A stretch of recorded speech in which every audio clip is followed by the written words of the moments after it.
Did you know that you do not have to cut out carbohydrates to fix your blood sugar? In fact, the fastest way to fix your blood sugars is actually more about adding foods, not eliminating entire food groups like carbs. And I've seen it firsthand. I have hundreds and hundreds of patients who've turned their numbers around in just days by adding these foods to their regimen. And not just temporarily, they're still able to keep their sugars low without medications for months and even years. So in this video, I'm going to show you how to use each of these 10 foods to fully optimize your biochemistry and reverse insulin resistance on a cellular level so you can bring down your sugars quickly and naturally, and most importantly, sustainably. Before I get into the first one, do me a quick favor. If you want more videos that explain the why behind your body instead of just handing you a pill, hit subscribe, give this a like, and leave me a comment telling me what your morning fasting number was this week. I read them, and the age and numbers of this audience genuinely shape what I cover next. So, let's get into it. Here is what almost no one explains to you in a 12-minute office visit. High blood sugar almost always starts upstream with a hormone called insulin. Insulin is the hormone that unlocks your cells, so glucose, that is the sugar in your blood, can get out of your bloodstream and into the cell where it belongs. When you have spent years riding the blood sugar roller coaster, your cells stop answering the door. The insulin knocks, and the cell stays shut. We call that insulin resistance. Your pancreas pumps out more and more insulin to compensate. Your blood sugar climbs anyway, and the standard answer is a prescription that pushes even more insulin into a system that is already drowning in it. The system makes money when you stay sick, not when you get well. That is economics, not malice. There is no revenue and no time on a short office visit to teach you how food talks directly to your insulin receptors, so I am going to. My name is Dr. William, and every one of these 10 foods does one of 3 jobs. It slows the sugar coming in, it cools the inflammation that keeps your cells deaf to insulin, or it wakes the insulin receptor back up so your own body does the work it was designed to do. You do not have to do all 10 tomorrow. Add them in over the next couple of weeks and stack them. Let me show you the first one. The first food is fenugreek seeds. These are small, hard, amber-colored seeds, and you can find them in the spice aisle of almost any grocery store for a couple of dollars. If you ignore this one because it sounds exotic, you are walking past one of the most powerful blood sugar tools on the shelf, and it costs less than your coffee. Here's what fenugreek does inside you. The seed is packed with a soluble fiber called galactomannan. When it hits the water in your stomach, it swells into a thick gel, and that gel physically slows how fast your stomach empties carbohydrates into your small intestine. Slower emptying means the sugar trickles into your blood instead of flooding it. No flood, no giant spike, no panic dump of insulin. On top of that, fenugreek carries an amino acid that nudges your pancreas to release insulin more efficiently and helps your muscle cells take up glucose. In my own practice, I have watched fasting numbers come down within a week or 2 on this alone. To use it, take 1 teaspoon of the whole seeds and soak them in a glass of water overnight. In the morning, drink the water and eat the softened seeds before breakfast. If the slightly bitter taste is too much, grind them and stir a half teaspoon into yogurt or sprinkle it over your eggs. Start low. This fiber is strong and your gut needs a few days to adjust. Number 2 is cinnamon, and you almost certainly already have it in your cupboard. But the kind you have matters, and most people grab the wrong one. The common grocery cinnamon is cassia, and it carries a compound called coumarin that is hard on the liver in large daily doses. The one you want is Ceylon cinnamon, sometimes labeled true cinnamon. It is milder, it is safer to take every day, and it is the one I tell my own patients to buy. What makes cinnamon work is a group of polyphenols. Those are natural plant compounds that behave almost like insulin themselves. They help your insulin receptors grip glucose more tightly, and they slow your stomach from emptying too fast after a meal. The effect is real, and it is measurable. Research out of the Human Nutrition Program at the USDA found that under half a teaspoon a day meaningfully lowered fasting glucose in adults with type 2 diabetes. If you skip this one, you are leaving an easy win sitting in your spice rack. Use about a quarter to a half teaspoon of Ceylon cinnamon a day.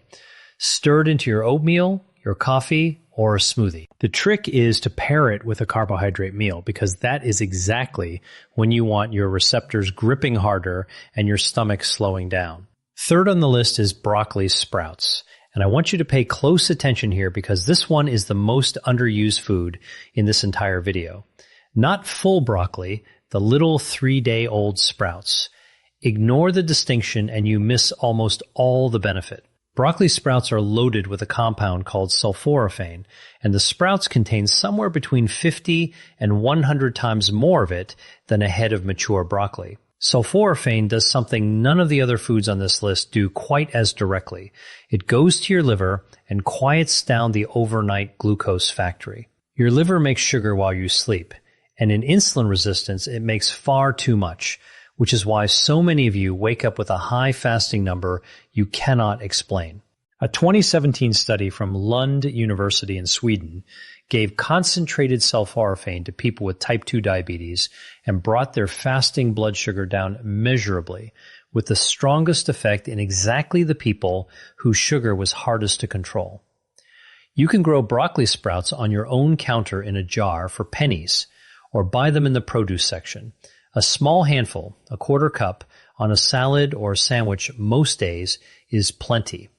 Do not cook them hard, because high heat destroys the active compound.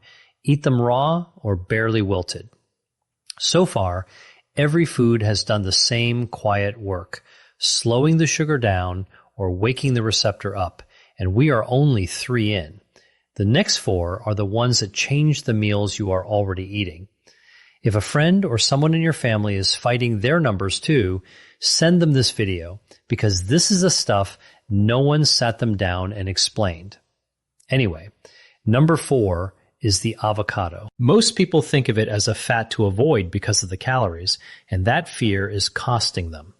The fat in an avocado is monounsaturated fat, the same family as olive oil, and it is one of the most blood sugar friendly things you can put on a plate. The reason is simple.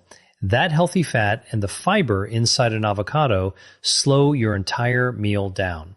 When you add half an avocado to a plate of rice or toast, you are not removing the carbohydrate. You are putting a brake on how fast it turns into blood sugar. The glucose climbs gently instead of spiking. Over time, monounsaturated fat has also been shown to improve insulin sensitivity, meaning your cells answer that insulin knock a little faster.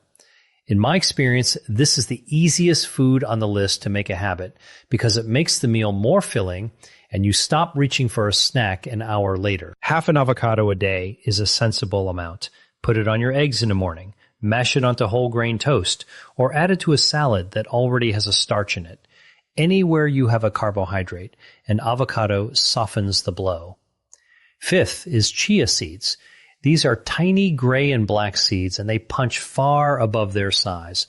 If you have ever seen chia sit in liquid and turn into a pudding, you have already seen exactly how it works in your gut.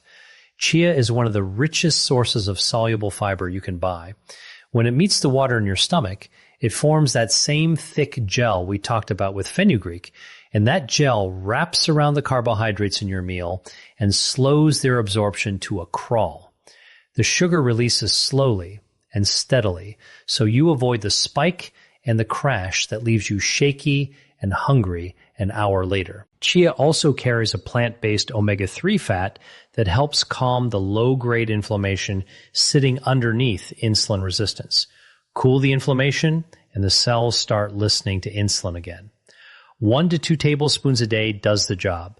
Stir it into yogurt, drop it in a glass of water with a squeeze of lemon, or blend it into a smoothie. Give it 10 minutes to gel before you drink it, and drink plenty of water alongside, because all that fiber needs liquid to move. Number 6 is fatty fish, and I mean salmon and mackerel specifically. This one does not work by slowing your meal down. It works on the deeper problem, the reason your cells went deaf to insulin in the first place. Insulin resistance is driven in large part by chronic inflammation. When your body is quietly inflamed year after year, that inflammation physically interferes with the insulin signal at the surface of the cell. Salmon and mackerel are loaded with 2 omega-3 fats, EPA and DHA, and these are among the most powerful natural anti-inflammatory compounds we know of. They lower the inflammatory signals, the cell membrane gets healthier, and the insulin receptor starts working the way it is supposed to. In my 15 years of practice, the patients who eat fatty fish twice a week consistently have calmer, more stable numbers and better blood pressure to go with it. Aim for 2 servings a week, about the size of your palm each. Wild salmon, mackerel, sardines, and herring are all excellent. Bake it, grill it, or buy it canned if that is easier on your budget. Canned mackerel and sardines are some of the cheapest, most powerful foods in this entire video. 7th on the list is walnuts. Of all the nuts, this is the one I point my patients toward first because of what it does for the lining of your blood vessels and for your insulin at the same time. Walnuts are rich in polyunsaturated fat and the same plant omega-3 found in chia. That fat improves the function of your endothelium, the thin lining inside your blood vessels, which is one of the first things high blood sugar damages. At the same time, the fat, fiber, and protein in walnuts blunt the rise in blood sugar after a meal and have been shown to lower fasting insulin, which is the number underneath your blood sugar that tells you how hard your pancreas is straining. Eat a small handful as a snack instead of crackers or a cookie, and you have taken a sugar spike and turned it into a flat line. A small handful is about a quarter cup or 7 to 10 whole walnuts. Keep them raw or dry roasted, not the candied or honey-coated kind. Use them to replace a processed snack, not to add on top of one. Number 8 is eggs. Whole eggs, yolk included. For years, people were told the yolk was the enemy, and that bad advice pushed folks toward sugary breakfast cereals that were far worse for their blood sugar. Let me set that straight. A whole egg is almost pure protein and fat, with virtually no carbohydrate, which means on its own, it barely moves your blood sugar at all. But the real magic is what doctors call the second meal effect. When you start your day with eggs instead of toast or cereal, you steady your blood sugar not just at breakfast, but all the way through to lunch. You walk into your next meal with calmer numbers and a smaller spike. The protein and fat also keep you full, so the mid-morning cravings that send you toward the cookie jar quietly disappear. In my practice, swapping a cereal breakfast for 2 or 3 eggs is one of the single fastest changes I see on a morning glucose reading. 2 or 3 whole eggs in the morning is a solid target for most people. Scramble them, boil them ahead for the week, or fold in some spinach.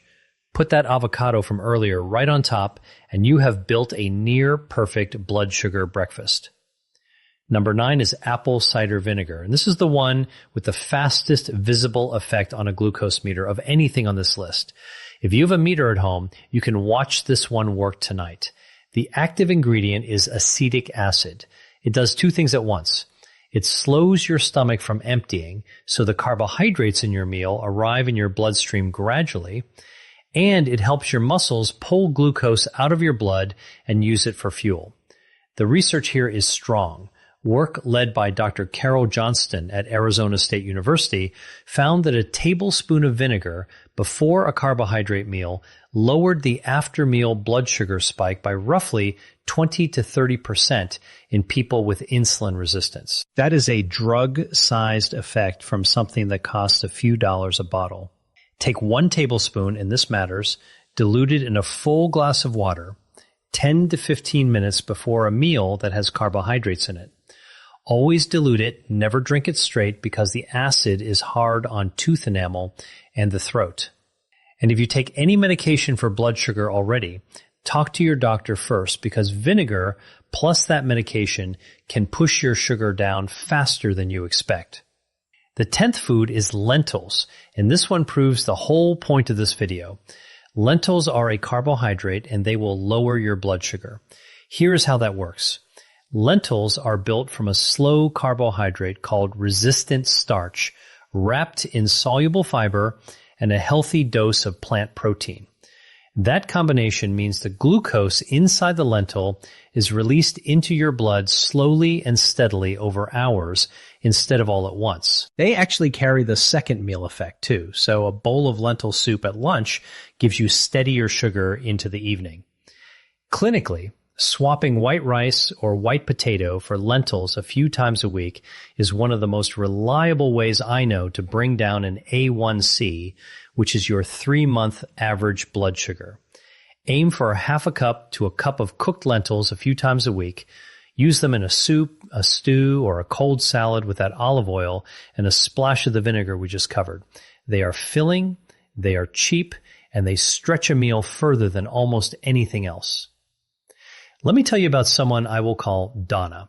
63 years old, recently retired, came to me frightened because her fasting sugar was sitting around 180 and her doctor had just told her it was time to add a second medication. She did not want to spend the rest of her life climbing the medication ladder, and she was scared of where this was heading because she had watched her own mother lose toes and then her eyesight to this same disease.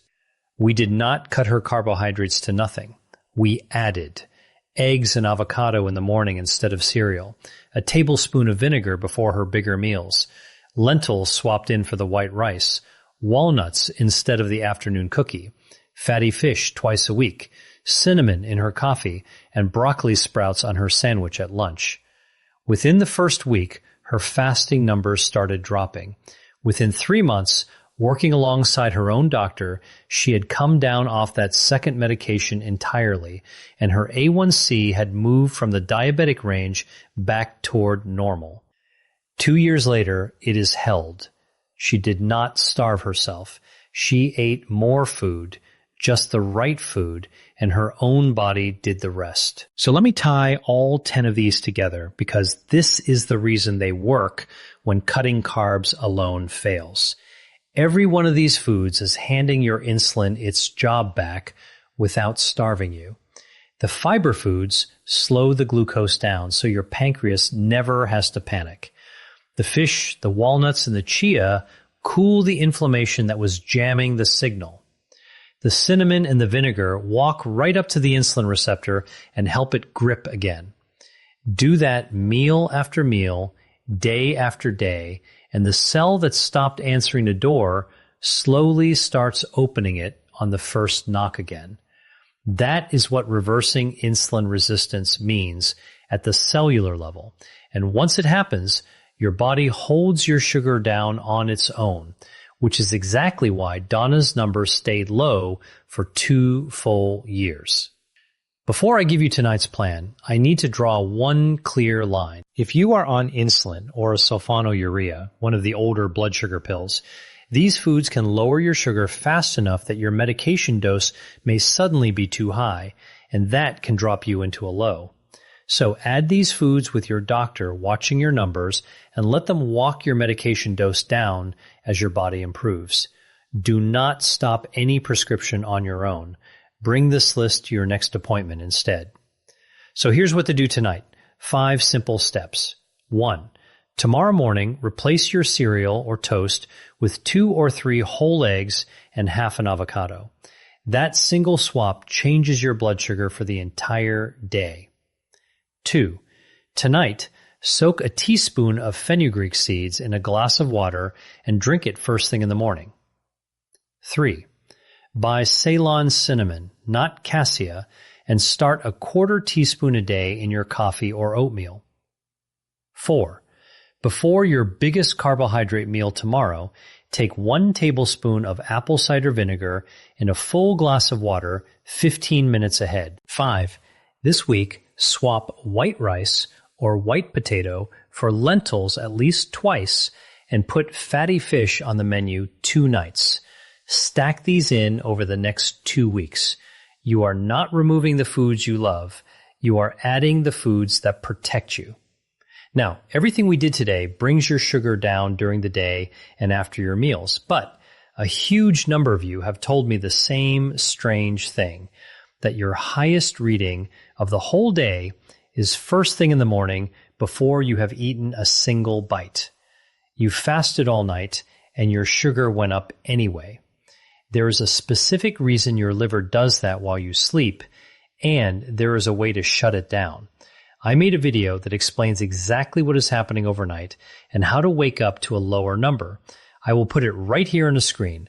Go watch that one next, and I will see you there. Dr. William.